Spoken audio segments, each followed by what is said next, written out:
اللہ کے نبی ایک دعا کرتے تھے، اللہم انی اعوذ بک من الہم والحزن والعجز والکسل والبخل والجبن وضلع الدین وغلبۃ الرجال۔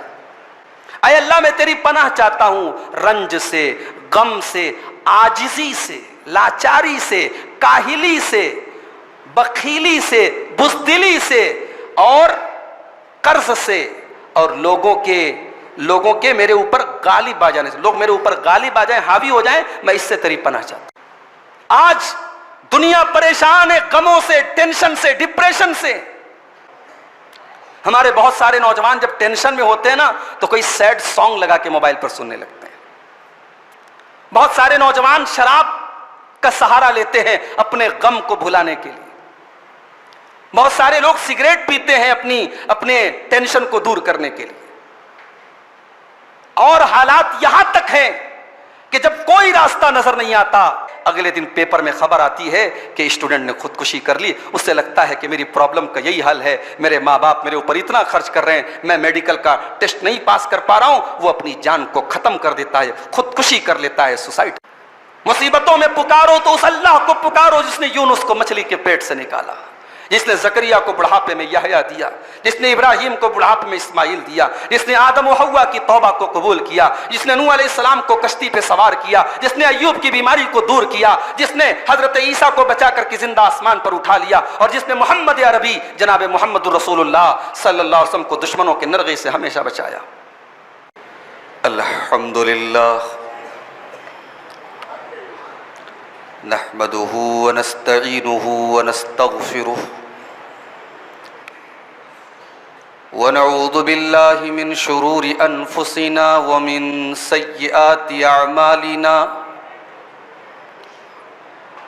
من يهده الله فلا مضل له ومن يضلل فلا هادي له واشهد ان لا اله الا الله وحده لا شريك له واشهد ان محمدا عبده ورسوله يا ايها الذين امنوا اتقوا الله حق تقاته ولا تموتن الا وانتم مسلمون يا ايها الناس اتقوا ربكم الذي خلقكم من نفس واحدة وخلق منها زوجها وبث منهما رجالا كثيرا ونساء واتقوا الله الذي تساءلون به والأرحام إن الله كان عليكم رقيبا يا أيها الذين آمنوا اتقوا الله وقولوا قولا سديدا يصلح لكم أعمالكم ويغفر لكم ذنوبكم ومن يطع الله ورسوله فقد فاز فوزا عظيما أما بعد فإن خير الحديث كتاب الله وخير الهدي هدي محمد صلى الله عليه وسلم وشر الأمور محدثاتها وكل محدثة بدعة وكل بدعة ضلالة وكل ضلالة في النار أعوذ بالله من الشيطان الرجيم بسم الله الرحمن الرحيم من عمل صالحا من ذكر أو أنثى وهو مؤمن فلنحيينه حياة طيبة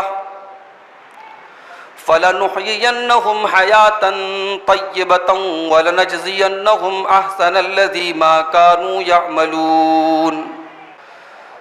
محترم بزرگوں، نوجوان ساتھیوں، پردہ نشین ماں اور بہنوں، پیارے بچوں،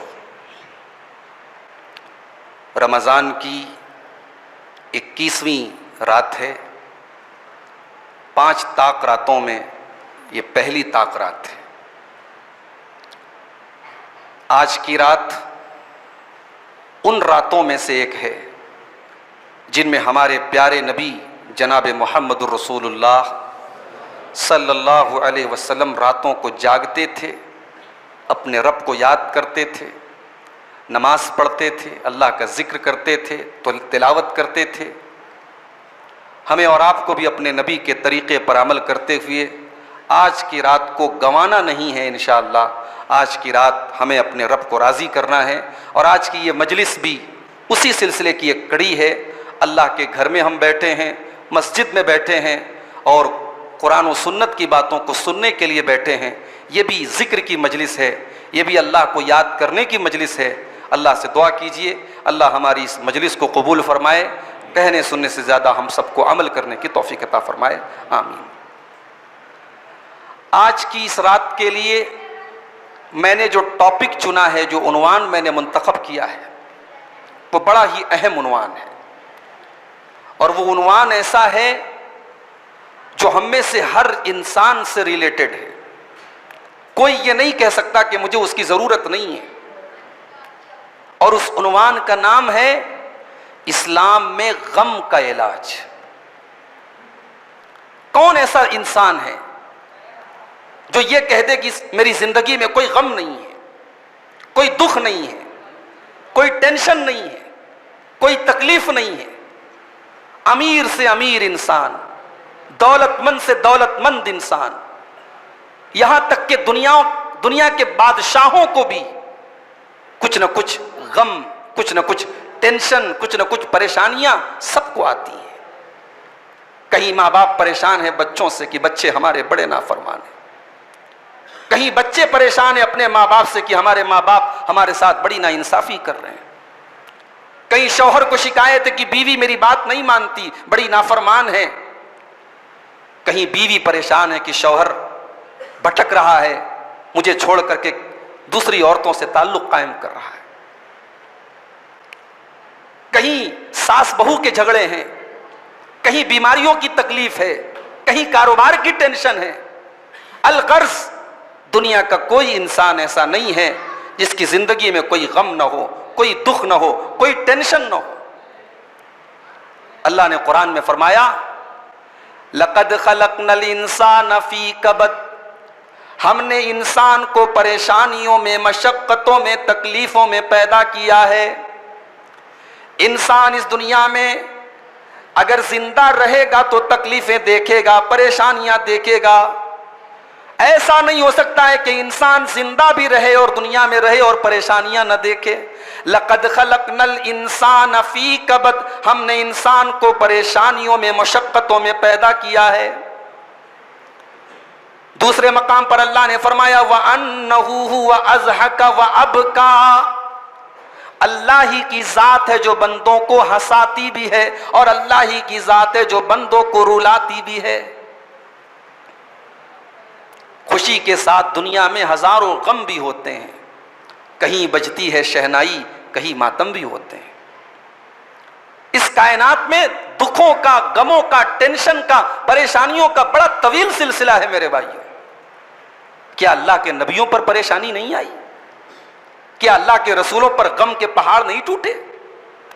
کیا ہم اپنے نبی کی سیرت بھول گئے؟ ہمارے نبی کی سیرت میں دکھ نہیں آئے؟ آج کسی کا ایک بچہ مر جائے تو اس کی زبان پر نہ جانے کیسے کیسے الفاظ آتے ہیں۔ میرے نبی نے 3 بیٹیوں کے جنازے اٹھائے تھے۔ میرے نبی نے اپنے سارے بچوں کو اپنی آنکھوں کے آگے، اپنے سارے جو اولاد نرینہ آپ کو ملی، جو بیٹے ملے، سارے بیٹوں کو آپ نے اپنی آنکھوں سے مرتے ہوئے دیکھا ہے۔ اور اگر میرا نبی نماز میں ہمارے لیے نمونہ ہے، اگر میرا نبی روزہ اور تراویح کی نماز میں ہمارے لیے نمونہ ہے، تو معاف کیجئے گا غم کے معاملے میں بھی ہمارا نبی نمونہ ہے۔ نبی اکرم کی سیرت کو اس حوالے سے بھی ہمیں اور آپ کو پڑھنا چاہیے کہ اللہ کے نبی نے ٹینشن کو کیسے فیس کیا، کیسی کیسی مصیبتیں آپ کے اوپر آئیں، مگر آپ جھکے نہیں، آپ رکے نہیں، آپ تھکے نہیں۔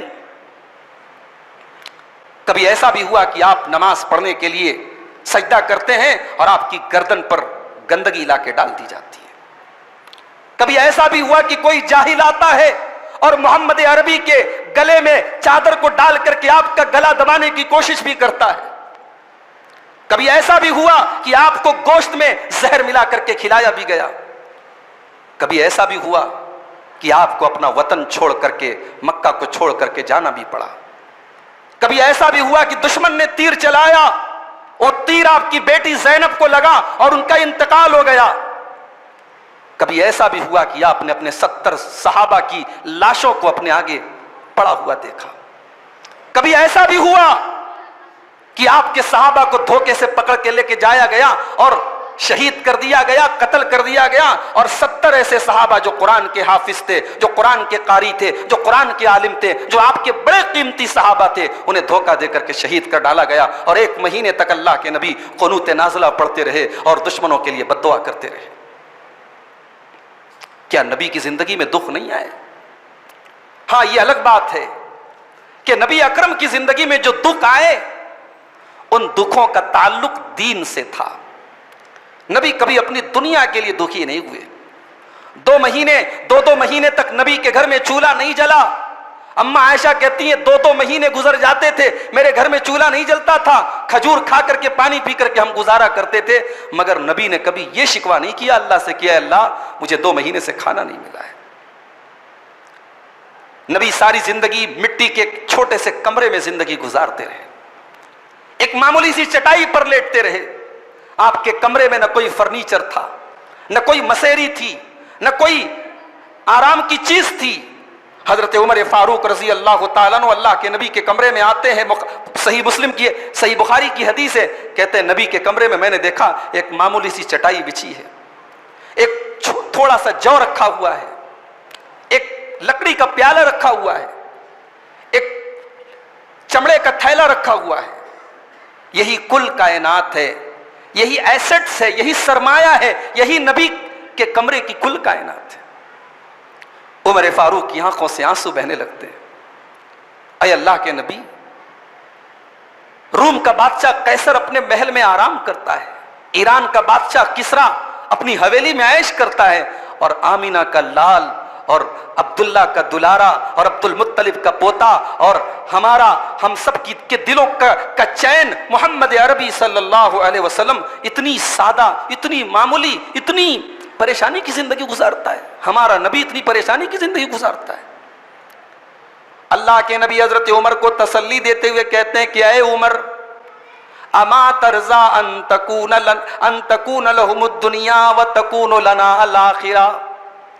اے عمر، کیا تم اس پر خوش نہیں ہو، کیا تم اس پر راضی نہیں ہو کہ قیصر و کسریٰ کو تو دنیا کی دولت مل جائے، دنیا کا عیش و آرام مل جائے، دنیا میں لگزریس لائف مل جائے، دنیا میں آرام دہ لائف مل جائے، اور تمہارے نبی کو اللہ تعالیٰ آخرت کی نعمتیں عطا فرمائے، تمہارے نبی کو اللہ تعالیٰ جنت کی نعمتیں عطا فرمائے، کیا اے عمر تم اس پر راضی نہیں ہو؟ نبی کو دنیا کا غم نہیں تھا۔ فَلَعَلَّكَ بَاخِعٌ نَفْسَكَ عَلَىٰ آثَارِهِمْ إِن لَّمْ يُؤْمِنُوا بِهَٰذَا الْحَدِيثِ أَسَفًا۔ اے نبی، اگر یہ لوگ ایمان نہیں لائے تو کہیں ایسا نہ ہو کہ آپ ان کے غم میں اپنی جان دے دیں، ان کی ٹینشن میں آپ اپنے آپ کو ہلاک کر ڈالیں، ان کے ایمان لانے کی فکر میں آپ گھل گھل کے ختم ہو جائیں۔ اے نبی، ان کی اتنی زیادہ ٹینشن نہ لیجئے، جس کو ایمان کی توفیق اللہ کو دینا ہوگا وہ ایمان لائے گا، آپ لوگوں کے ایمان لانے کی ٹینشن نہ لیجئے۔ نبی کو ٹینشن ہے تو اس بات کی ہے کہ لوگ ایمان لے آئیں، لوگ جہنم سے بچ جائیں، لوگ جنت میں چلے جائیں، لوگ شرک کو چھوڑ کے توحید پر آ جائیں۔ نبی کو ٹینشن ہے تو اس بات کی ٹینشن ہے۔ کبھی رات میں بستر پہ سونے کے ٹائم آپ کو اپنے نبی آپ کو نبی یاد آئے ہیں؟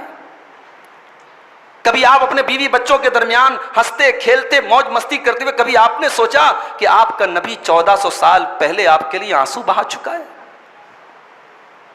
صحیح مسلم کے الفاظ ہیں، اللہ کے نبی قرآن کی تلاوت کر رہے ہیں، قرآن کی تلاوت کرتے کرتے جب حضرت عیسیٰ علیہ السلام کی اس دعا کے اوپر سے آپ گزرتے ہیں، ان تعذبہم فإنہم عبادک وإن تغفر لہم فإنک انت العزیز الحکیم۔ اے اللہ، اگر تو ان کو عذاب دے دے تو یہ تیرے بندے ہیں، اور اگر تو معاف کر دے، تو بخش دے تو طاقت والا ہے، تو حکمت والا ہے، تو زیادہ بہتر سمجھتا ہے کہ کس کو معاف کرنا چاہیے، کس کو چھوڑ دینا چاہیے۔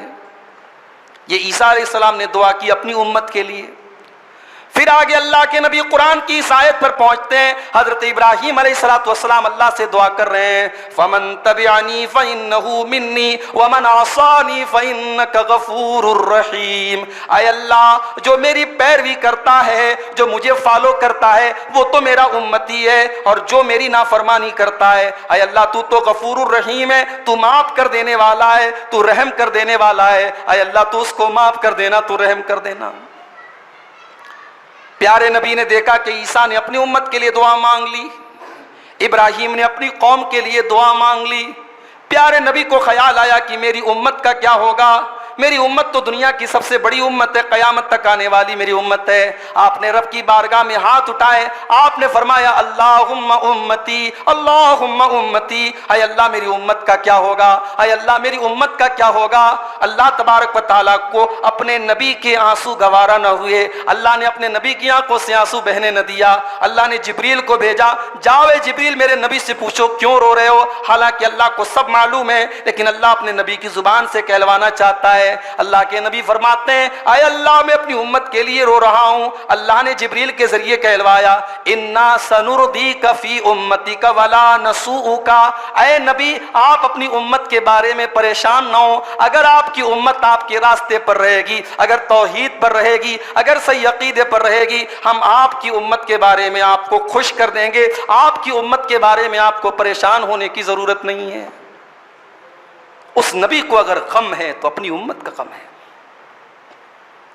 سلام اس پر جو امت کے لیے راتوں کو روتا تھا, سلام اس پر جو فرش خاک پر جاڑے میں سوتا تھا, سلام اس پر کہ جس کے گھر میں چاندی تھی نہ سونا تھا, سلام اس پر کہ ٹوٹا بوریا جس کا بچھونا تھا.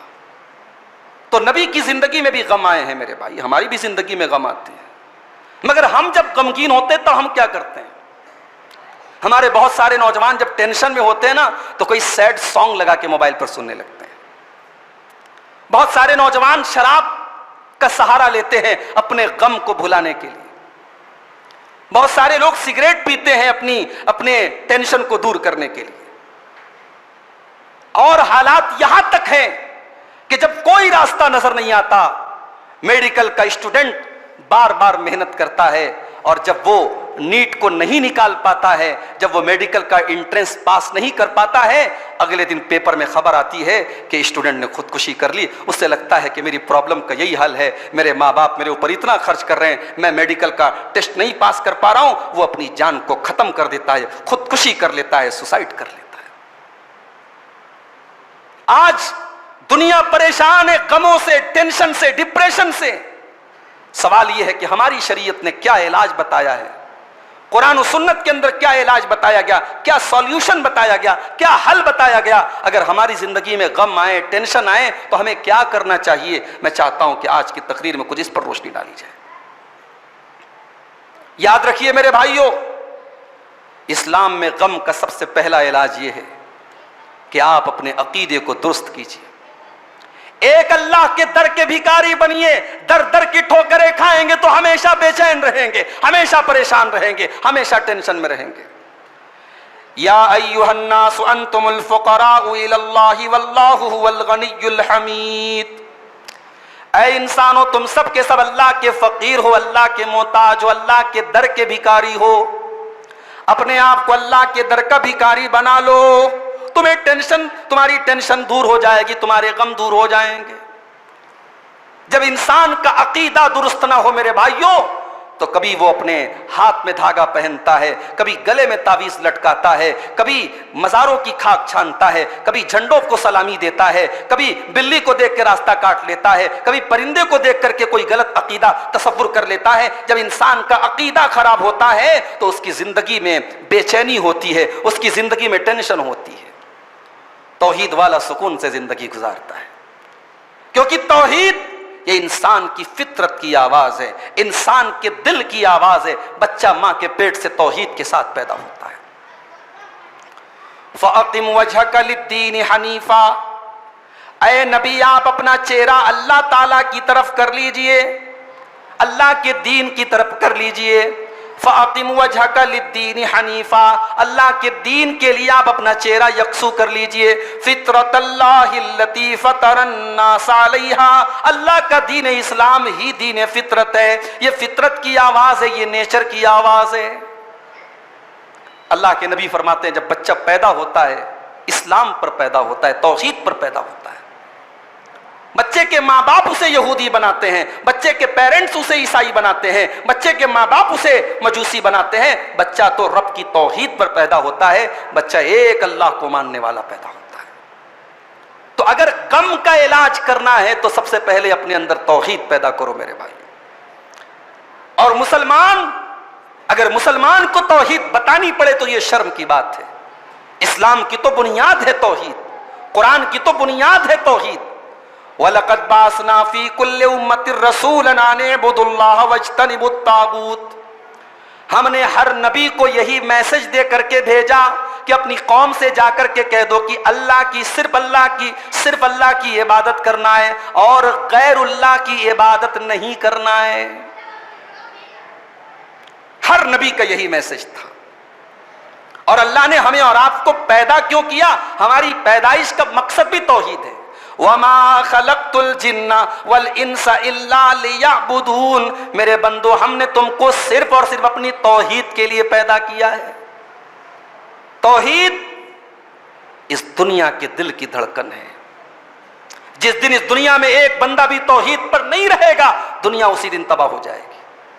اللہ کے پیارے نبی فرماتے ہیں لا تقوم الساعة حتى لا يقال في الارض اللہ اللہ. قیامت اس وقت تک نہیں آئے گی جب تک روئے زمین پر ایک انسان بھی اللہ کو ماننے والا، اللہ اللہ کہنے والا ہوگا. یہ بخاری کے الفاظ ہیں اور مسند احمد کے اندر یہ الفاظ ہیں حتی لا یقال لا الہ الا اللہ. جب تک روئے زمین پر لا الہ الا اللہ کہنے والے لوگ باقی رہیں گے تب تک قیامت نہیں آئے گی. توحید اس کائنات کی نبض ہے، اس کائنات کے دل کی دھڑکن ہے. جس دن توحید ختم، اس کائنات کا آخری دن ہوگا، وہ اس دنیا کا آخری دن ہوگا. تو غم کا علاج اگر کرنا ہے تو سب سے پہلے اپنے عقیدے کا علاج کرو. اپنی زندگی کا مقصد توحید بناؤ. یہ پیشانی ہمارے جسم کا سب سے ٹاپ کا حصہ ہے. اس پیشانی کو کسی اور کے آگے جھکا کر کے ذلیل مت کرو. مصیبتوں میں پکارو تو اس اللہ کو پکارو جس نے یونس کو مچھلی کے پیٹ سے نکالا، جس نے زکریا کو بڑھاپے میں یحییٰ دیا، جس نے ابراہیم کو بڑھاپے میں اسماعیل دیا، جس نے آدم و حوا کی توبہ کو قبول کیا، جس نے نوح علیہ السلام کو کشتی پہ سوار کیا، جس نے ایوب کی بیماری کو دور کیا، جس نے حضرت عیسیٰ کو بچا کر کے زندہ آسمان پر اٹھا لیا، اور جس نے محمد عربی جناب محمد رسول اللہ صلی اللہ علیہ وسلم کو دشمنوں کے نرغے سے ہمیشہ بچایا. تو سب سے پہلے اپنے عقیدے کی اصلاح کرو میرے بھائی. یہ پہلا علاج ہے غم کا علاج. دوسری چیز، اگر یہ چاہتے ہیں ہم کہ ہمارے غم دور ہو جائیں، ہماری ٹینشنز دور ہو جائیں، تو دوسری چیز یہ ہے کہ ہم اپنے اندر اللہ کا تقوی پیدا کریں، اللہ کا ڈر پیدا کریں، پرہیزگار بنیں. اور پرہیزگاری کیا ہے، تقوی کیا ہے؟ رمضان کا مہینہ ہے، اس سے بہترین ایکسپلینیشن تقوی کی کہیں اور نہیں مل سکتی. رمضان آپ کو تقوی سکھا کے جا رہا ہے. گرمی کا موسم ہے، 41 42 کا ٹیمپریچر چل رہا ہے، حلق سوکھ کے کانٹا ہو رہا ہے. گرمی اور پیاس سے آپ کا برا حال ہے. صبح 5 بجے پونے 5 بجے آپ نے سحری کی ہے، پانی پیا ہے، اور دوپہر کے 2 بجے پیاس سے برا حال ہو رہا ہے. مگر کیا مجال ہے کہ آپ پانی کا ایک قطرہ اپنے حلق میں ڈالیں. وضو کرنے کے لیے، کلی کرنے کے لیے پانی آپ نے حلق میں ڈالا، پانی منہ تک گیا، حلق تک گیا، لیکن حلق کو کراس نہیں کیا، واپس چلا آیا. اگر 2-4 قطرے پانی کے منہ کے اندر چلے گئے ہوتے، اگل بغل والے آزو بازو والے دیکھ تو نہیں رہے تھے، مگر یہ تقویٰ تھا جس نے آپ کو آپ کے اس پانی کے قطرے کو حلق کے نیچے جانے نہیں دیا. تقویٰ پیدا کر لو میرے بھائیوں، زندگی کے بہت سارے مسئلے حل ہو جائیں گے. اللہ فرماتا ہے سورہ طلاق کے اندر وَمَن يَتَّقِ اللَّهَ يَجْعَل لَّهُ مَخْرَجًا. جو اللہ سے ڈرے گا، جو اللہ کا تقوی اختیار کرے گا، اللہ اس کے لیے ضرور کوئی نہ کوئی راستہ نکالے گا. وَيَرْزُقُ مِنْ حَيْثُ لَا يَحْتَسِبُ. اور اللہ وہاں سے روزی دے گا وہ سوچ بھی نہیں سکتا. اللہ نے سورہ آراف میں فرمایا وَلَوْ أَنَّ أَهْلَ الْقُرَىٰ آمَنُوا وَاتَّقَوْا لَفَتَحْنَا عَلَيْهِمْ بَرَكَاتٍ مِّنَ السَّمَاءِ وَالْأَرْضِ۔ اگر یہ بستی والے، اگر یہ گاؤں والے، اگر یہ ایمان والے بن جائیں، یہ تقوی والے بن جائیں، یہ اللہ کے متقی بندے بن جائیں، تو اللہ تعالیٰ زمین و آسمان کی برکتوں کے دروازے کھول دے گا ان کے اوپر برکتوں کی کبھی کوئی کمی نہیں ہوگی۔ متقی بن جاؤ، پھر دیکھو برکتیں کیسے اترتی ہیں۔ تو یہ دوسرا علاج ہے غم کا کہ اپنے اندر ہم اللہ کا تقوی پیدا کریں، اللہ کا۔ تیسرا علاج کیا ہے؟ غم کا تیسرا علاج جانتے ہو زندگی میں غم کیوں آتے ہیں؟ زندگی میں مسائل کیوں آتے ہیں؟ زندگی میں پریشانیاں کیوں آتی ہیں؟ زندگی میں بہت سارے مسائل کی وجہ ہم خود ہوتے ہیں، ہمارے گناہ ہوتے ہیں، ہمارے کرتوت ہوتے ہیں۔ اللہ نے قرآن میں فرمایا وَمَا أَصَابَ مِن مُّصِيبَةٍ فَبِمَا كَسَبَتْ أَيْدِيكُمْ، میرے بندو تم کو جو بھی مصیبتیں پہنچ رہی ہیں وہ تمہارے کرتوتوں کا نتیجہ ہے۔ وَيَعْفُو عَن كَثِيرٍ، اللہ تعالیٰ تو بہت ساری خطاؤں کو معاف کر دیتا ہے۔ اللہ تعالیٰ ہر خطا کی سزا تمہیں دنیا میں نہیں دیتا ہے۔ اگر اللہ ہر خطا کی سزا دنیا میں دے دے تو اللہ نے قرآن میں دوسرے مقام پر فرمایا وَلَوْ يُؤَاخِذُ اللَّهُ النَّاسَ بِمَا كَسَبُوا، اگر اللہ تعالیٰ لوگوں کے کرتوتوں کی سزا دنیا میں دے دے مَا تَرَكَ عَلَىٰ ظَهْرِهَا مِن دَابَّةٍ، تو روئے زمین پر کوئی ایک چوپایا، کوئی ایک جاندار بھی باقی نہ بچے، ایک جانور، ایک انسان باقی نہ بچے اگر اللہ رب العالمین سب کے گناہوں کی ساری سزا دنیا میں دے دے۔ تو جب گناہوں کی وجہ سے مصیبتیں آ رہی ہیں تو جب بھی کوئی مصیبت آئے تو ذرا اپنے آپ کو ٹٹولو اور اللہ کی بارگاہ میں توبہ کرو، استغفار کرو، اللہ سے معافی مانگو۔ انشاءاللہ اللہ تعالیٰ آپ کے توبہ اور استغفار کی وجہ سے آپ کے بہت سارے مسئلوں کو حل کر دے گا۔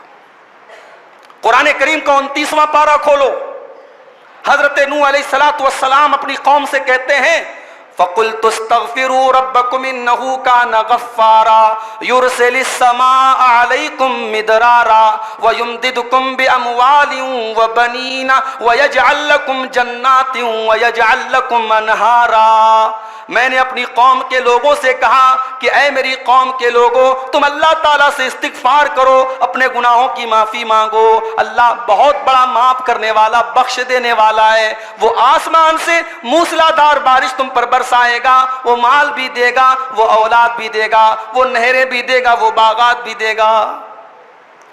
امام حسن بصری رحمۃ اللہ علیہ بہت بڑے تابعی گزرے ہیں، بہت بڑے عالم بھی تھے، محدث بھی تھے، تابعی بھی تھے۔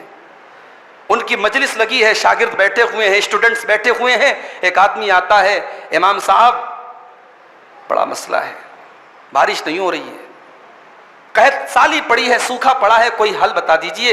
امام صاحب نے کہا کہ جاؤ استغفار کرو، اللہ سے توبہ کرو، استغفار کرو۔ دوسرا آتا ہے، امام صاحب کئی سال ہو گئے شادی کے، بچہ نہیں ہو رہا ہے، بیوی اولاد کی نعمت سے ہم میاں بیوی محروم ہیں، کوئی نسخہ بتا دیجئے۔ امام حسن بصری نے کہا جاؤ استغفار کرو۔ تیسرا آتا ہے، امام صاحب کئی سال سے کھجوروں کی کھیتی کر رہا ہوں، پیداوار بہت کم ہوتی ہے، باغوں میں پیداوار ہی نہیں ہوتی، کہا جاؤ استغفار کرو۔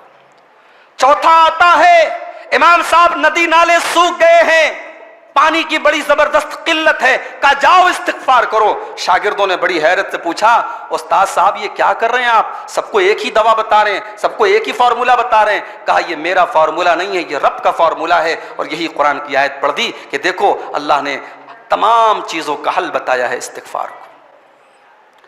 اسی لیے اللہ کے نبی فرماتے ہیں میں دن بھر میں 70 سے زیادہ مرتبہ اللہ تعالیٰ سے استغفار کرتا ہوں، دن بھر میں 70 سے زیادہ مرتبہ میں اللہ تعالیٰ سے مغفرت طلب کرتا ہوں، استغفار کرتا ہوں۔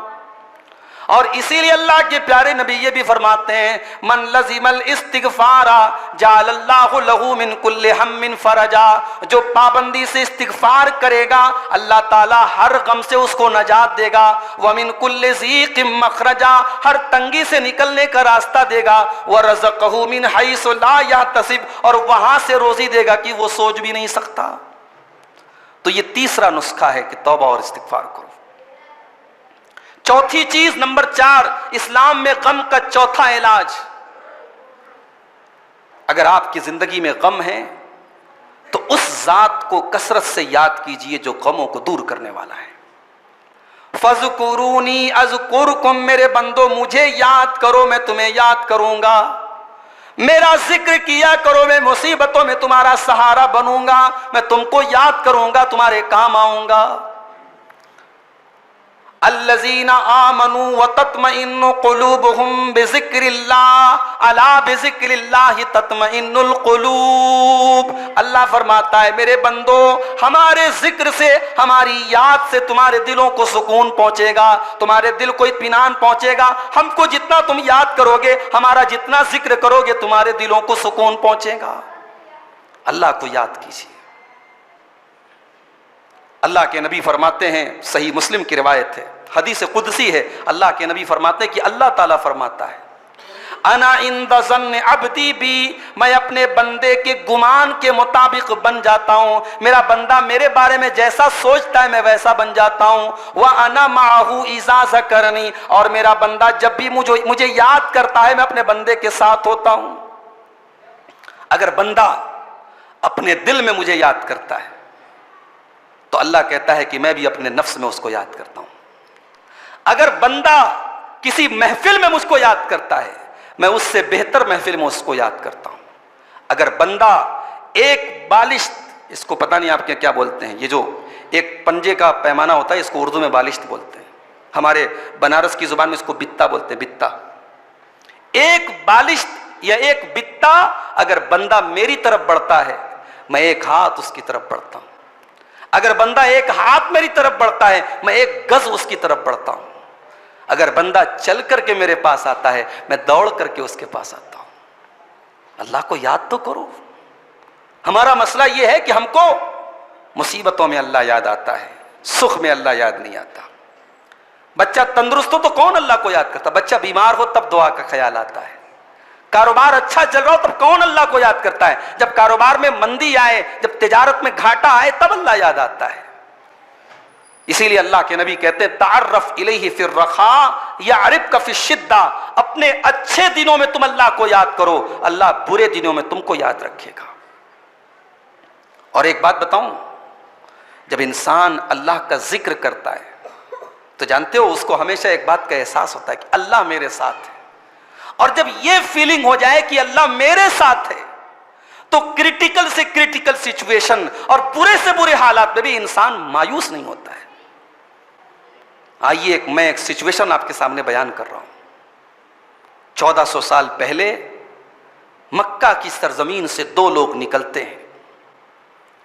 ایک کا نام ہے محمد ابن عبداللہ صلی اللہ علیہ وسلم اور دوسرے کا نام ہے ابو بکر صدیق رضی اللہ تعالیٰ.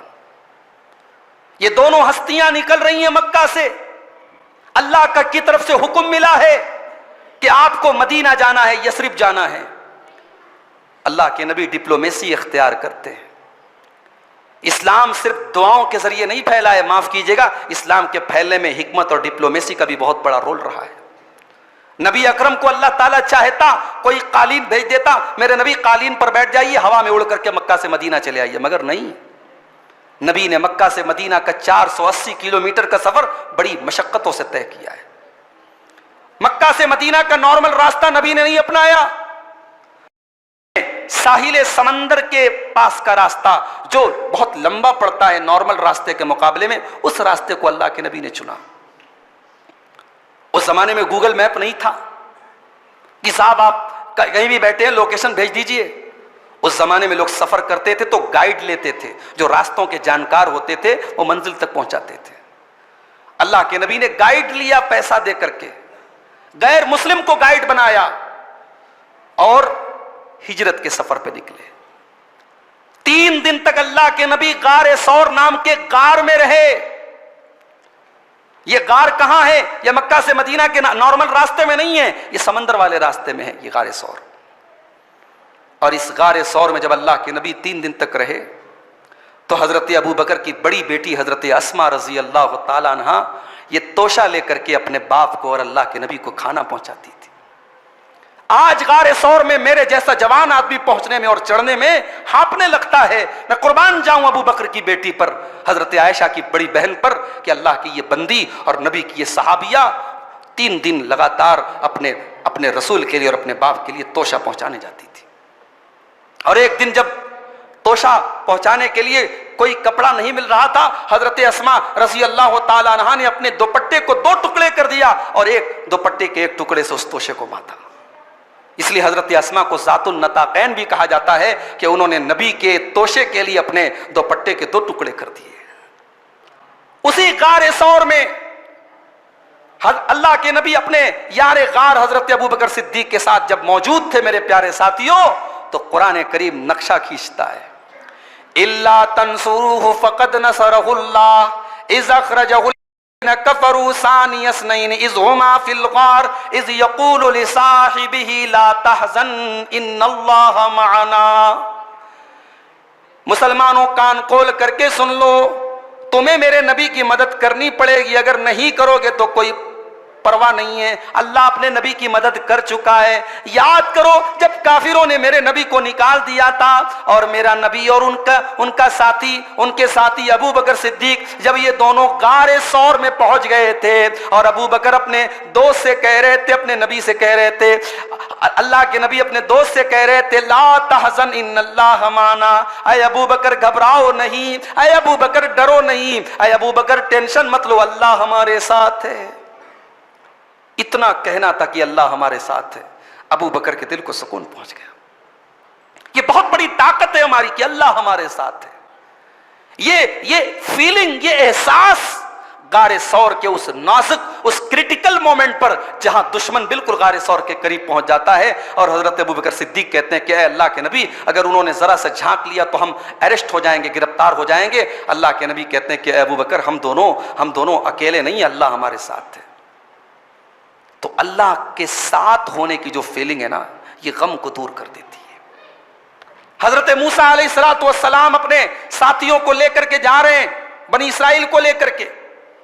پیچھے سے فرعون کا لشکر حملہ کر رہا ہے، سامنے دریائے قلزم ہے.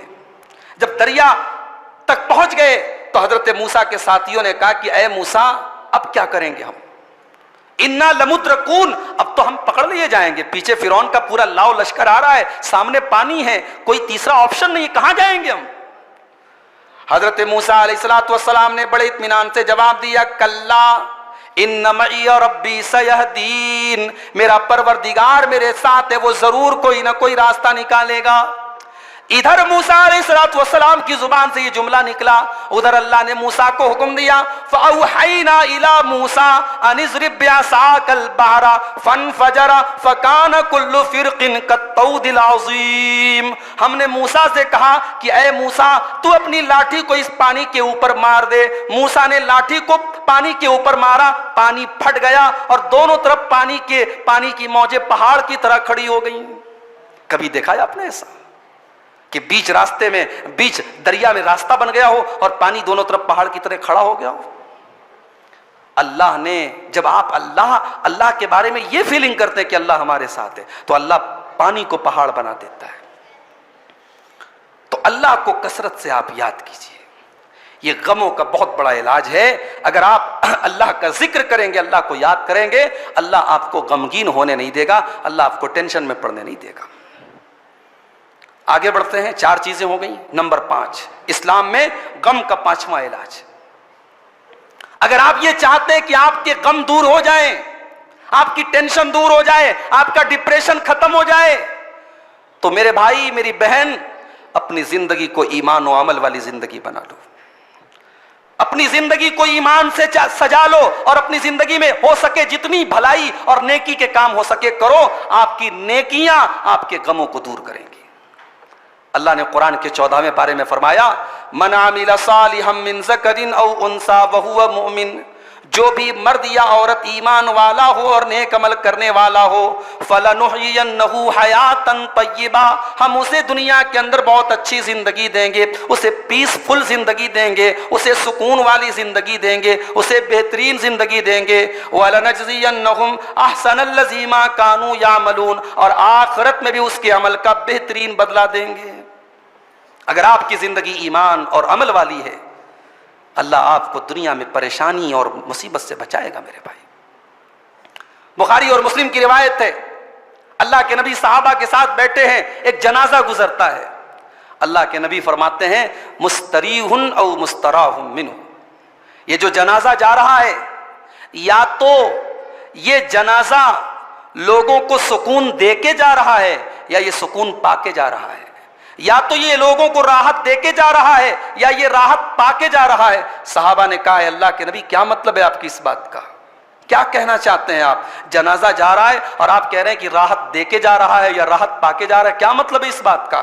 اللہ کے نبی فرماتے ہیں جب بندہ مومن کا انتقال ہوتا ہے، جب انسان نیک ہوتا ہے، ایمان والا ہوتا ہے اور اس کا انتقال ہوتا ہے تو وہ دنیا کی مصیبتوں سے، دنیا کی پریشانیوں سے، دنیا کی ٹینشنوں سے دور ہو جاتا ہے، اسے سکون مل جاتا ہے، اسے راحت مل جاتی ہے، دنیا کے جھمیلوں سے وہ آزاد ہو جاتا ہے۔ اور اگر وہ بندہ کافر ہوتا ہے یا گنہگار ہوتا ہے، فاسق و فاجر ہوتا ہے، ظالم ہوتا ہے، تو جب وہ مرتا ہے تو دنیا سکون کی سانس لیتی ہے، پرندے سکون کی سانس لیتے ہیں، پیڑ پودے سکون کی سانس لیتے ہیں۔ فَيَسْتَرِيحُ مِنْهُ الْعِبَادُ وَالْبِلَادُ وَالشَّجَرُ وَالدَّوَابُ، اللہ کے نبی فرماتے ہیں کہ اس سے اللہ کے بندے راحت محسوس کرتے ہیں، ملک اور شہر راحت محسوس کرتے ہیں، پیڑ اور پودے راحت محسوس کرتے ہیں، چرند و پرند راحت محسوس کرتے ہیں۔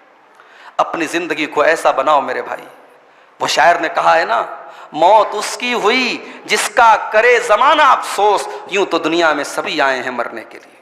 آپ کی زندگی ایسی ہو، لوگوں کے کام آؤ، لوگوں کے دکھوں کے سہارا بنو، لوگوں کی مصیبتوں میں ان کا سہارا بنو، ایسی موت آئے کہ جس دن مرو تو محلے کے ہر انسان کی آنکھ میں آنسو آ جائے، آپ کے بستی کے ہر شخص کی آنکھوں میں آنسو آ جائے، ہر عورت، ہر بچہ، ہر بوڑھا رو پڑے کہ اللہ کا یہ نیک بندہ دنیا سے گیا ہے۔ انسان کی نیکیاں اسے ٹینشن اور غم سے بچاتی ہے میرے بھائی۔ اور جب میں نیکی کی بات کرتا ہوں تو ضروری نہیں ہے کہ آپ رات میں تہجد پڑھیں تبھی نیکی ہے۔ راستے سے آپ جا رہے ہیں، کوئی کیلے کا چھلکا بیچ راستے میں پڑا ہے، کسی کے بھی اس کیلے کے چھلکے سے گرنے کا ڈر ہے، اندیشہ ہے، آپ نے کیلے کے چھلکے کو سائیڈ میں کر دیا، یہ بھی نیکی ہے۔ سڑک پہ آپ جا رہے ہیں، کوئی بوڑھا انسان سڑک کراس کرنا چاہتا ہے، اس کا مذہب نہیں معلوم، اس کا مسلک نہیں معلوم، آپ نے ہاتھ پکڑا، سہارا دے کر کے اس کو سڑک پار کرا دیا، یہ بھی ایک نیکی کا کام ہے۔ نیکیوں کی بہت ساری قسمیں ہیں، کسی بھی نیکی کو حقیر مت سمجھو۔ اللہ کے پیارے نبی فرماتے ہیں لا تحقرن من المعروف شیئا، کسی نیکی کو حقیر مت سمجھو، ولو ان تلقا اخاک بوجہ طلق، اپنے بھائی سے مسکرا کے ملنا بھی ایک نیکی ہے۔ تو نیکیاں یہ انسان کو غم سے نجات دیتی ہیں۔ 5 چیزیں ہو گئیں۔ نمبر 6، اسلام میں غم کا چھٹا علاج۔ اگر آپ غم اور ٹینشن سے بچنا چاہتے ہیں تو اس حدیث کو یاد کر لیجئے جس میں اللہ کے نبی نے آپ کے غم اور آپ کی ٹینشن کو آپ کے حق میں بھلائی اور بہتری اور خیر کا سبب قرار دیا ہے۔ جب آپ یہ احساس کریں گے کہ میری بیماری میرے گناہوں کو مٹا رہی ہے، میرے گھر میں آنے والی مصیبتیں میرے گناہوں کا کفارہ بن رہی ہیں، یہ احساس جب آپ کو ہوگا نا، آٹومیٹک آپ کا دکھ کم ہو جائے گا، آپ کی تکلیف کم ہو جائے گی۔ اللہ کے نبی فرماتے ہیں، بخاری اور مسلم کے الفاظ ہیں، ما یصیب المسلم من نصب ولا وصب ولا ہم ولا حزن ولا اذن ولا غم، مسلمان کو جو بھی تکلیف پہنچتی ہے، جو بھی ٹینشن پہنچتی ہے، جو بھی اذیت پہنچتی ہے، اس کے دل کو جو بھی چوٹ پہنچتی ہے، حتی الشوکۃ یشاقھا، یہاں تک کہ مسلمان کو ایک کانٹا بھی چبھتا ہے، الا کفر اللہ بہا خطایاہ، اللہ تعالیٰ اس مصیبت کو اس کے گناہوں کا کفارہ بنا دیتا ہے، اس کے گناہ مٹائے جاتے ہیں، اس کے نام اعمال میں سے کچھ نہ کچھ گناہ کم ہوتے ہیں۔ اگر ہماری مصیبتیں ہمارے گناہوں کو کم کر رہی ہیں اور قیامت کے دن ہمارے نام اعمال سے کچھ گناہ کو ڈیلیٹ کر رہی ہیں تو یہ مصیبتیں ہمارے لیے بہت بری نہیں ہیں، یہ مصیبتیں ہلکی ہو جائیں گی ہمارے لیے۔ اسی لیے جو مومن ہوتا ہے نا، اللہ کے نبی کہتے ہیں مومن کے دونوں ہاتھ میں لڈو ہوتا ہے۔ اللہ کے نبی فرماتے ہیں، صحیح مسلم کی روایت ہے کہ دنیا میں اگر کوئی ایسا انسان ہے جو ہر حال میں خوش رہتا ہے تو وہ مومن ہے، اور یہ مومن کے علاوہ کسی اور کو یہ چیز نصیب نہیں ہے۔ کیوں؟ کیونکہ مومن وہ ہوتا ہے جب نعمت ملتی ہے، جب دولت آتی ہے، جب بچہ پیدا ہوتا ہے، جب خوشی آتی ہے، رب کا شکر ادا کرتا ہے اور نعمت بھی اس کے حق میں بھلائی بن جاتی ہے۔ اور مومن کے اوپر جب دکھ آتا ہے، جب مصیبت آتی ہے، جب بچے بیمار ہوتے ہیں، جب کسی کا انتقال ہوتا ہے، جب کوئی کاروبار میں لاس ہوتا ہے، جب کوئی ٹریجڈی ہوتی ہے، جب کوئی حادثہ ہوتا ہے، تو مومن صبر سے کام لیتا ہے اور وہ مصیبت اس کے لیے بھلائی کا سبب بن جاتی ہے۔ تو مومن کو اللہ تعالیٰ نے یہ مقام دیا ہے کہ اس کا سکھ اور دکھ دونوں اس کے حق میں بہتر ہیں۔ اور آگے بڑھیے، نمبر 7، اسلام میں غم کا 7واں علاج۔ اگر آپ یہ چاہتے ہیں کہ آپ کی زندگی سے غم اور دکھ دور ہو جائیں تو کسی دن فرصت نکال کر کے اپنے محلے کے قبرستان جایا کیجیے اور دیکھیے اس قبرستان میں آپ کے محلے کا کروڑ پتی اور ارب پتی بھی سویا ہوا ہے، اور آپ کے محلے کا بھیک مانگنے والا بھی اسی قبرستان میں سویا ہوا ہے۔ جگہ جی لگانے کی دنیا نہیں ہے، یہ عبرت کی جا ہے، تماشا نہیں ہے۔ جب انسان اپنی موت کو یاد کرے گا، اپنے انجام کو یاد کرے گا، دنیا کی ساری مصیبتیں اس کے لیے ہلکی ہو جائیں گی۔ جب وہ یہ سوچے گا کہ مرنا تو ہے ایک دن، جب موت آئے گی ساری ٹینشن میری ختم ہو جائے گی، یہ احساس انسان کے دکھ کو ہلکا کر دیتا ہے۔ اسی لیے اللہ کے نبی فرماتے ہیں اکثروا ذکر حازم اللذات، او لوگو تم موت کو زیادہ سے زیادہ یاد کیا کرو، یہ موت لذتوں کو توڑ دینے والی چیز ہے۔ اور جب انسان خوشی کے عالم میں اور خوشحالی کے دنوں میں جب موت کو یاد کرتا ہے تو خوشحالی اسے بہکا نہیں پاتی ہے، اور جب پریشانی کے عالم میں موت کو یاد کرتا ہے تو پریشانی اسے پریشان نہیں کرتی ہے۔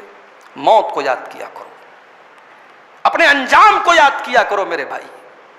دنیا میں فارچونر کی سواری کرنے والا، دنیا میں کروڑوں کی پراپرٹی خریدنے والا، ایک دن اس کی زندگی میں ایسا بھی دن آنے والا ہے جب 4 لوگوں کے کندھے پہ سوار ہو کر کے اس کا جنازہ جائے گا۔ جس نے دنیا میں باتھ روم میں جا کر کے آدھا گھنٹے تک غسل کیا تھا اور اپنے فیورٹ اور پسندیدہ صابن سے وہ نہایا کرتا تھا، آج اتنا بے بس اور کمزور ہے کہ دوسرے اس کو نہلا رہے ہیں، دوسرے اس کے اوپر پانی ڈال رہے ہیں، دوسرے اس کے بدن سے کپڑے اتار رہے ہیں۔ اتنا بے بس، اتنا کمزور، یہ بھی نہیں کہہ سکتا پانی زیادہ گرم ہو گیا ہے، میں اتنے گرم پانی سے نہیں نہاتا، میں تو ڈب صابن سے نہاتا ہوں، میں تو لکس سے نہاتا ہوں۔ وہ آج یہ کہنے کی طاقت نہیں رکھتا ہے، آج وہ دوسروں کا محتاج ہے، آج دوسرے اسے نہلا رہے ہیں، آج دوسرے اسے کفنا رہے ہیں۔ نہلا دیا گیا، کفنا دیا گیا، جنازہ تیار کر دیا گیا۔ اب کل تک وہ کار سے جاتا تھا، مارکیٹ جاتا تھا کار سے جاتا تھا، حیدرآباد کو جاتا تھا کار سے جاتا تھا، اپنے بیوی بچوں کو لے کر کے کار سے گھوما کرتا تھا، آج بے بس ہے، آج کمزور ہے، آج بے سہارا ہے، آج اس کا جنازہ رکھا ہوا ہے، وہ چل کر کے قبرستان بھی نہیں جا سکتا، وہ دنیا کے اپنے آخری ٹھکانے تک، اپنے آخری گھر تک جانے کے لیے 4 لوگوں کے کندھے کا محتاج ہے۔ موت انسان کی بے بسی کو یاد دلاتی ہے میرے بھائی، موت کو یاد کیا کرو۔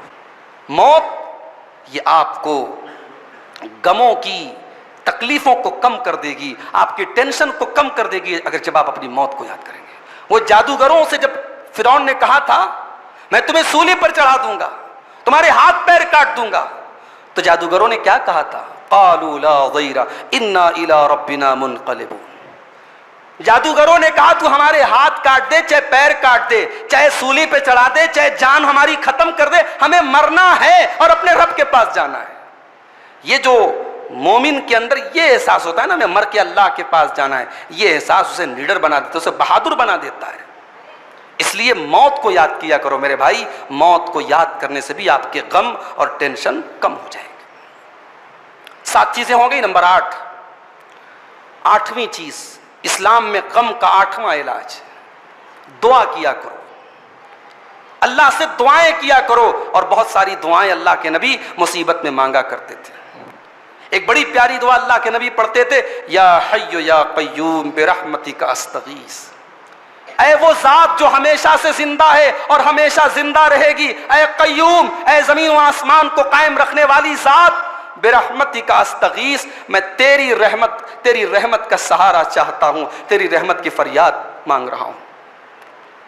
ایک اور دعا اللہ کے نبی نے سکھائی، اللہم رحمتک ارجو، اے اللہ میں تیری رحمت کی امید رکھتا ہوں، فلا تکلنی الی نفسی طرفۃ عین، اے اللہ مجھے اپنی ذات کی طرف پلک جھپکنے بھر بھی مجھے اپنی ذات کی طرف تو مت لوٹا۔ یہ دعا بھی آپ مصیبتوں میں پڑھا کریں۔ تو دعا یہ بہت بڑا سہارا ہے ہمارا مصیبتوں میں۔ حضرت یونس علیہ السلام نے مچھلی کے پیٹ میں فنادا فی الظلمات، تین اندھیروں میں، سمندر کا اندھیرا، مچھلی کے پیٹ کا اندھیرا، رات کا اندھیرا، تین اندھیروں میں جہاں دنیا کا کوئی نیٹ ورک کام نہیں کرتا تھا، وہاں حضرت یونس علیہ السلام نے اپنے رب کو پکارا تھا۔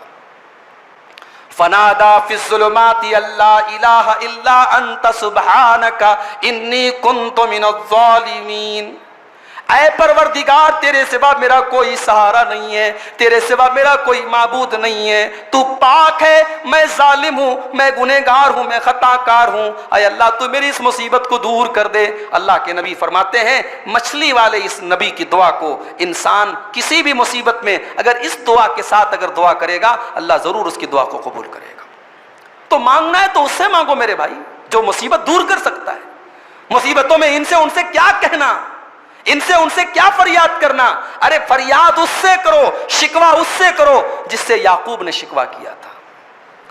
جب بڑھاپے میں حضرت یعقوب کی آنکھوں کی روشنی چلی گئی اپنے بیٹے یوسف کو یاد کرتے ہوئے، تو جب انہوں نے یوسف کو یاد کیا تو ان کے بچوں نے کہا آپ یوسف کو یاد کرتے ہیں؟ یوسف کو گئے زمانہ گزر گیا، آج بھی آپ یوسف کو یاد کرتے ہیں؟ تو حضرت یعقوب نے کہا تھا قال انما اشکو بثی وحزنی الی اللہ، اے میرے بچوں میں اپنی شکایت تم سے نہیں کر رہا ہوں، میں اپنی شکایت تو اپنے مولا کے سامنے کر رہا ہوں، میں اپنے مالک کے سامنے گڑ گڑا رہا ہوں، میں اپنے رب کی بارگاہ میں دعا کر رہا ہوں۔ دعا بہت بڑا سہارا ہے میرے بھائیوں، دعائیں کیا کرو۔ اللہ کے نبی کی جو دعائیں ہیں ان کے اندر زیادہ طاقت ہے، زیادہ پاور ہے، ان کو آپ یاد کر لیں۔ نہیں یاد ہے کوئی مسئلہ نہیں، اپنی زبان میں، اپنے الفاظ میں، اپنے لب و لہجے میں آپ اللہ سے اپنی مصیبتوں کی فریاد کیجئے۔ دعا بھی بہت بڑا سہارا ہے۔ اللہ نے قرآن میں بار بار ہمیں اور آپ کو دعا کرنے کا حکم دیا ہے۔ وَإِذَا سَأَلَكَ عِبَادِي عَنِّي فَإِنِّي قَرِيبٌ، اے میرے نبی جب میرے بندے آپ سے میرے بارے میں سوال کریں تو آپ بتا دیجئے کہ میں تو تم سے بہت زیادہ قریب ہوں۔ اُجِیبُ دَعْوَتَ الدَّاعِ إِذَا دَعَانِ، جب بھی کوئی دعا کرنے والا مجھ سے دعا کرتا ہے میں ضرور اس کی دعا کو سنتا ہوں۔ فَلْيَسْتَجِیبُوا لِی وَلْیُؤْمِنُوا بِی، میرے بندو بس دو کام کرو، میری بات مانو اور میرے اوپر ایمان رکھو، میں ضرور تمہاری دعا کو قبول کروں گا۔ تو دعا کو اپنی زندگی کا معمول بنا لیجیے۔ اسلام میں غم کا نواں علاج، نوی چیز، اللہ کے نبی کے اوپر کثرت سے درود پڑھیے۔ اب سوال یہ پیدا ہوتا ہے کہ درود کا مصیبت سے کیا تعلق ہے؟ بظاہر تو کوئی تعلق نظر نہیں آ رہا، بھائی درود، ہم مصیبت میں درود پڑھیں کیا مطلب ہے؟ کیونکہ جب آپ درود پڑھتے ہیں تو یہ جو درود آپ پڑھتے ہیں یہ عمل اللہ کو بہت پسند ہے، اور جب آپ مصیبت میں وہ عمل کریں گے جو اللہ کو بہت پسند ہے تو اللہ آپ کی مصیبت کو دور کرے گا۔ حضرت ابی بن کعب رضی اللہ تعالیٰ عنہ اللہ کے نبی سے کہتے ہیں کہ اے اللہ کے نبی میں آپ کے اوپر بہت زیادہ درود پڑھتا ہوں، لیکن اے اللہ کے نبی جب میں دعا کرتا ہوں تو میں اپنی ذات کے لیے بھی بہت کچھ دعا کرتا ہوں، تو میں اپنی دعا کا کتنا حصہ آپ کے اوپر درود کے لیے الگ کر دوں؟ مان لیجئے میں آدھا گھنٹہ دعا، میں مثال دے رہا ہوں، یہ حضرت ابی بن کعب کے الفاظ نہیں، میں آپ کو سمجھانے کے لیے بتا رہا ہوں کہ مان لیجئے حضرت ابی بن کعب آدھا گھنٹہ دعا کرتے ہیں، تو اب اللہ کے نبی سے سوال کرتے ہیں کہ اے اللہ کے نبی اس آدھا گھنٹے میں سے میں کتنی دیر آپ کے اوپر درود پڑھوں؟ اللہ کے نبی نے کہا تمہاری مرضی۔ کہا کہ اے اللہ کے نبی کیا میں اپنی دعا کا 1/4 حصہ آپ کے لیے الگ کر دوں؟ مطلب اگر میں آدھا گھنٹہ دعا کر رہا ہوں 30 منٹ، تو 30 منٹ کا 1/4 یعنی 7.5 منٹ، میں 7.5 منٹ آپ کے لیے، آپ کے اوپر درود کے لیے الگ کر دوں؟ اللہ کے نبی نے فرمایا تمہاری مرضی، اگر کچھ بڑھا دو تو بہتر ہے۔ تو انہوں نے کہا کہ اے اللہ کے نبی کیا میں اس کو آدھا کر دوں؟ آدھا کر دوں؟ اللہ کے نبی نے کہا تمہاری مرضی، اگر کچھ اور بڑھا دو تو اور بہتر ہے۔ انہوں نے کہا کہ اے اللہ کے رسول کیا میں اپنی دعا کا 2/3 2/3 حصہ میں آپ کے اوپر درود کے لیے الگ کر دوں؟ اللہ کے نبی نے فرمایا ان شئتا، تمہاری مرضی، اگر بڑھا دو تو اور بہتر ہے۔ تو انہوں نے کہا کہ اے اللہ کے نبی میں ایک کام کرتا ہوں، میں اپنی ذات کے لیے جو دعا کرتا ہوں اب اس دعا کا پورا حصہ میں آپ کے اوپر درود پڑھنے میں صرف کروں گا، میں اتنی دیر آپ کے اوپر درود پڑھوں گا۔ اب یہ سننا تھا کہ اللہ کے پیارے نبی نے فرمایا، ترمذی کے صحیح الفاظ ہیں، آپ نے فرمایا اذن تکفا ہمک ویغفر لک ذنبک، اے ابی بن کعب اگر تم ایسا کرو گے کہ اپنی ذات کے لیے جو تم دعا کرتے ہو اس دعا کا پورا حصہ تم میرے اوپر درود پڑھو گے تو تمہارے سارے غم دور ہو جائیں گے اور تمہارے گناہ معاف ہو جائیں گے۔ تو درود کی اتنی اہمیت ہے۔ ہم پر یہ الزام لوگ لگاتے ہیں کہ صاحب وہابی لوگ درود و سلام نہیں پڑھتے، اس الزام کو دور کیجیے آپ۔ درود و سلام ہم سے زیادہ کون پڑھے گا؟ ہم تو دنیا کا سب سے بڑا بخیل مانتے ہیں اس کو جو نبی اکرم صلی اللہ علیہ وسلم کا نام آئے اور اس کی زبان سے صلی اللہ علیہ وسلم نہ نکلے، ہم اسے دنیا کا سب سے بڑا بخیل مانتے ہیں۔ تو نبی اکرم پر درود پڑھا کیجئے میرے بھائی، ایسے اٹھتے بیٹھتے چلتے پھرتے صلی اللہ علیہ وسلم کہا کیجئے، یا اللہم صلی علی محمد وعلی آل محمد، پورا درود ابراہیمی پڑھ لیجئے۔ یہ درود بھی آپ کے غموں کو دور کرنے کا ذریعہ بنے گا۔ اسلام میں غم کا 10واں علاج کیا کرنا ہے؟ آپ کو تقدیر کے اوپر اپنے ایمان کو تھوڑا اسٹرانگ کرنا ہے۔ تقدیر کے اوپر آپ کا ایمان اگر اسٹرانگ ہوگا، آپ کے غموں اور آپ کی ٹینشن اور آپ کی تکلیف کم ہو جائے گی۔ اللہ نے قرآن میں فرمایا وَإِنَّهُ مَفَاتِحُ الْغَيْبِ لَا يَعْلَمُهَا إِلَّا هُوَ، غیب کی کنجیاں تو صرف اللہ تعالیٰ کے پاس ہیں، اللہ کے علاوہ کوئی غیب کی کنجیوں کو نہیں جانتا۔ وَيَعْلَمُ مَا فِي الْبَرِّ وَالْبَحْرِ، اور خشکی کے اندر اور تری کے اندر جو کچھ بھی ہے سب اللہ کو معلوم ہے۔ وَمَا تَسْقُطُ مِن وَرَقَةٍ إِلَّا يَعْلَمُهَا، کائنات میں کسی پیڑ سے کوئی پتا گرتا ہے تو اس پتے کے بارے میں بھی اللہ کو معلوم ہے۔ اللہ اکبر۔ دنیا میں نہ جانے کتنے پیڑ ہوں گے، ان پیڑوں سے نہ جانے کتنے پتے گرتے ہوں گے، ان پتوں کے گرنے کا علم اللہ کو ہے۔ ذرا اپنے دل پر ہاتھ رکھ کے بتاؤ، جب کائنات کے پیڑوں سے گرنے والے پتوں کو اللہ جانتا ہے تو کائنات میں کوئی مجبور، کوئی پریشان حال جب رب کی بارگاہ میں آنسو بہائے گا تو کیا اس کی آنکھوں سے بہنے والے قطروں سے اللہ ناواقف ہے؟ اللہ نہیں جانتا؟ امن یجیب المضطر اذا دعا، کون ہے جو مجبور اور پریشان حال کی فریاد کو سنتا ہے؟ ولا حبۃ فی ظلمات الارض ولا رطب ولا یابس الا فی کتاب مبین، اللہ فرماتا ہے زمین کے اندر کوئی دانہ بھی اگر چھپا ہوا ہے، کوئی سوکھی چیز بھی اگر چھپی ہے، کوئی بھیگی چیز بھی اگر چھپی ہے، کوئی تر چیز بھی اگر چھپی ہے، اللہ کی تقدیر کی کتاب میں لکھی ہوئی ہے، کتاب مبین میں لکھی ہوئی ہے۔ تقدیر پر اپنا ایمان مضبوط کر لو میرے بھائی۔ یہ حسد کیوں ہے؟ یہ جلن کیوں ہے؟ یہ پڑوسی سے جلتا کیوں ہے؟ کیونکہ تقدیر پر ایمان کمزور ہے۔ جس کا تقدیر پر ایمان ہوگا وہ کبھی کسی سے حسد نہیں کرے گا۔ اسی لیے اللہ کے نبی فرماتے ہیں وَرْضَ بِمَا قَسَمَ اللَّهُ لَكَ تَكُنْ أَغْنَى النَّاسِ، اللہ نے تیری قسمت میں جو لکھ دیا ہے اس پر راضی ہو جا، خوش ہو جا، تو سب سے بڑا مالدار بن جائے گا۔ سب سے بڑا مالدار وہ نہیں ہے جس کا علاقے میں سب سے اونچا مکان ہو، جس کے پاس سب سے زیادہ بینک بیلنس ہو، جس کے پاس سب سے زیادہ دولت ہو۔ سب سے بڑا مالدار وہ ہے جسے رب کی تقدیر پر سب سے زیادہ ایمان ہو، جو رات میں سکون سے سوتا ہو، دن میں سکون سے اٹھتا ہو۔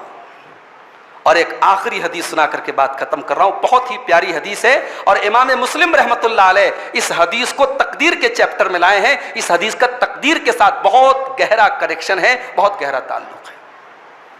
اللہ کے نبی صلی اللہ علیہ وسلم فرماتے ہیں المومن القوی خیر واحب الی اللہ من المومن الضعیف، طاقتور مومن کمزور مومن سے بہتر ہے۔ اب ہمارے وہ نوجوان جو جم وغیرہ جاتے ہیں، تھوڑا باڈی شاڈی بناتے ہیں، ان کی تعریف کر رہا ہوں کہ بہت اچھا کام کر رہے ہیں، مگر باڈی بنا کر کے باڈی کا غلط استعمال مت کرنا۔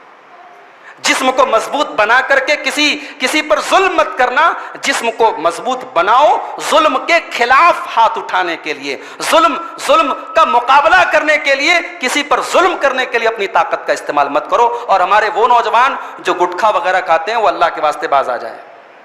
یہ گٹکھا، یہ تمباکو، یہ نسوار، یہ بیڑی، یہ سگریٹ، یہ آپ کو کمزور کرتے ہیں، اور موبائل کی لت بھی آپ کو کمزور کرتی ہے۔ تو اللہ کو طاقتور مومن کمزور مومن سے زیادہ پسند ہے. وفی کل خیر, اگر مومن ہے کمزور بھی ہے اس کے اندر بھلائی ہے, مگر اللہ کو طاقتور مومن زیادہ پیارا ہے. اس کے بعد اللہ کے نبی فرماتے ہیں احرص علی ما ینفعک, جو چیز تمہیں فائدہ پہنچائے اس کے لیے تم کوشش کرو. بہت بڑی بات کہہ دی اللہ کے نبی. جس چیز میں آپ کا فائدہ ہے دین کا دنیا کا وہ کام کرو, آپ اس کے لیے کوشش کرو, محنت کرو. کوئی جاب بری نہیں, کوئی بزنس برا نہیں, کوئی دھندا برا نہیں, دھندا حلال ہے, جائز ہے, آپ کا فائدہ ہو رہا ہے, کرو. احرص علی ما ینفعک, جس چیز میں آپ کا فائدہ ہے وہ کام کرو, صحیح ہونا چاہیے وہ کام. واستعن باللہ, اور اللہ کی مدد لے کر کے کام شروع کرو, اللہ سے مدد مانگو, کام شروع کرو. ولا تعجز, اور اپنے آپ کو عاجز مت بناؤ. سفر کرنے کے پہلے ہی لگ رہا ہے یار منزل بہت دور ہے, پہلے ہی تھک کے مت بیٹھ جاؤ, عاجز مت بنو. اللہ کے نبی ایک دعا کرتے تھے, اللہم انی اعوذ بک من الہم والحزن والعجز والکسل والبخل والجبن وضلع الدین وغلبۃ الرجال. اے اللہ میں تیری پناہ چاہتا ہوں رنج سے, غم سے, عاجزی سے, لاچاری سے, کاہلی سے, بخیلی سے, بزدلی سے, اور قرض سے, اور لوگوں کے میرے اوپر غالب آ جانے سے, لوگ میرے اوپر غالب آ جائیں, حاوی ہو جائیں, میں اس سے تیری پناہ چاہتا ہوں. تو ولا تعجز, عاجز مت بنو, ہمت مت ہارو. ہمت مردہ مدد خدا, بہت مشہور محاورہ ہے. اس کے بعد اللہ کے نبی نے فرمایا کہ اب تم نے جب کام شروع کر دیا تو اگر تمہارے کام کے راستے میں کوئی پریشانی آ گئی, کوئی مصیبت آ گئی, تو یہ مت کہو کہ اگر میں ایسا کرتا تو ایسا ہو جاتا. کبھی یہ مت کہو کہ اگر میں ایسا کرتا تو ایسا ہو جاتا. کیوں؟ اس لیے کہ اگر کہنے سے شیطان کا دروازہ کھل جاتا ہے. جب بھی تمہارے ساتھ زندگی میں کچھ برا ہو جائے بس ایک لفظ کہو, قدر اللہ وما شاء فعل, اللہ نے مقدر میں لکھا تھا اور جو اللہ نے چاہا وہ ہوا. بس یہ اپنی زندگی کا اصول بنا لو. کبھی یہ مت کہو کہ اگر ایسا کرتا تو ایسا ہو جاتا. اس کا یہ مطلب نہیں ہے ہم سے کوئی غلطی ہو جائے تو ہم اس کو سدھارے بھی نہ, ہم سوچے بھائی اللہ نے مقدر میں لکھا تھا, غلطی ہوئی تو سدھارو اس کو. اب جسے بائک چلانا نہیں آتا وہ تو ایکسیڈنٹ کرے گا نا, اب بار بار ایکسیڈنٹ کرے, بار بار ہڈی توڑوائے, اور کوئی پوچھے صاحب کیا ہوا, کہ قدر اللہ ما شاء فعل, اللہ نے مقدر میں لکھا ہے. بھائی تو بائک چلانے کا ڈھنگ سیکھ پہلے, تو ڈرائیونگ تو سیکھ پہلے تو یہ اپنے آپ کو لاچار اور مجبور بھی نہیں بنانا ہے, اور کسی مصیبت کے آنے پر یہ بھی نہیں کہنا ہے کہ اگر ایسا کرتا تو ایسا ہو جاتا, بلکہ یہ کہنا ہے کہ اللہ نے مقدر میں لکھا تھا اور جو چاہا وہ ہوا. یہ چیز کہ مقدر میں اللہ نے لکھا تھا, یہ چیز میرے بھائیوں ہمیں بہت طاقت دیتی ہے. تقدیر پر آپ کا ایمان جتنا مضبوط ہوگا, آپ کے غم, آپ کی تکلیفوں کی ٹینشن اتنی کم ہو جائے گی. آخر میں یہی کہوں گا, نماز کی بھی پابندی کیجیے. اما عائشہ فرماتی ہے کہ اللہ کے نبی کے اوپر جب بھی کوئی پریشانی آتی تھی آپ نماز پڑھتے تھے. اللہ تعالیٰ قرآن میں کہتا ہے استعینوا بالصبر والصلاۃ, صبر اور نماز کے ذریعے اللہ کی پناہ طلب کرو. اور سورہ ہجر کی آخری آیت میں اللہ نے فرمایا, سورہ ہجر کے آخر میں اللہ نے فرمایا وَلَقَدْ نَعْلَمُ أَنَّكَ يَضِيقُ صَدْرُكَ بِمَا يَقُولُونَ, اے نبی ہم جانتے ہیں کہ لوگوں کے تانے سن کر کے, لوگوں کی گالیاں سن کر کے آپ کے دل کو تکلیف پہنچتی ہے.